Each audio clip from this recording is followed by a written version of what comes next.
చివరిగా ఒక్క మాట చెప్పదలుచుకున్నా. విమానంలో 4 పోతున్నారు.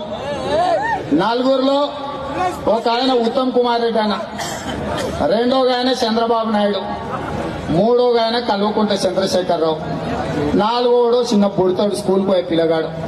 విమానం గాలికెళ్ళి బాగా ముందుకు పోయినాక అది ఖరాబ్ అయింది. ఇక దూకాల్సిన పరిస్థితి వచ్చింది. చంద్రబాబు నాయుడు చెప్పిండు, అయ్యా నాది ఆంధ్రప్రదేశ్, నేను అమరావతి కట్టుకునేది ఉన్నది, ప్రజలకు చాలా అవసరం ఉన్నది, నా అవసరం, నేను లేకపోతే మా రాష్ట్రం దెబ్బతింటది, పోలవరం కట్టాలి. 3 పారాచూట్లు ఉన్నాయి. దాంట్లో మొదటి పారాచూట్ ఆయన తీసుకొని కట్టుకొని దొరికిండు, ఎందుకంటే అమరావతిలో నా అవసరం ఉంది, ఇప్పుడు నేనేమన్నా అయితే ఆంధ్రులు నష్టపోతారని. ఆయన దూకిండు.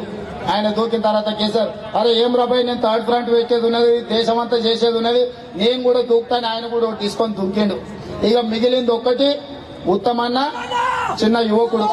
అప్పుడు ఉత్తమన్న చెప్పిండు, ఈ దేశ భవిష్యత్తు నువ్వు యువకునివి, ఎంతో ఎత్తుకు ఎదగాల్సినవి, నేను దేశంలో భారతదేశం తరఫున సైన్యంలో పనిచేసినోని, ప్రాణాలకు తెగించి పోరాడినోని, ఈ జాతి గౌరవాన్ని దేశ గౌరవాన్ని నిలబెట్టినోని, నువ్వు ఈ మిగిలిన పారాచూట్ నువ్వు కట్టుకొని దుంకు, సావైన మరణమైన వీర మరణమైన నేను తీసుకుంటా అని చెప్పిండు.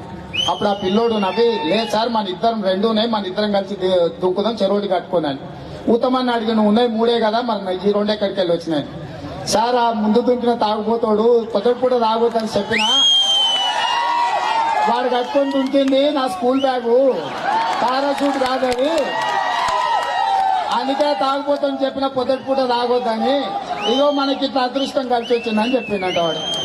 ఇవాళ రాష్ట్రంలో పరిపాలన గట్లుంది.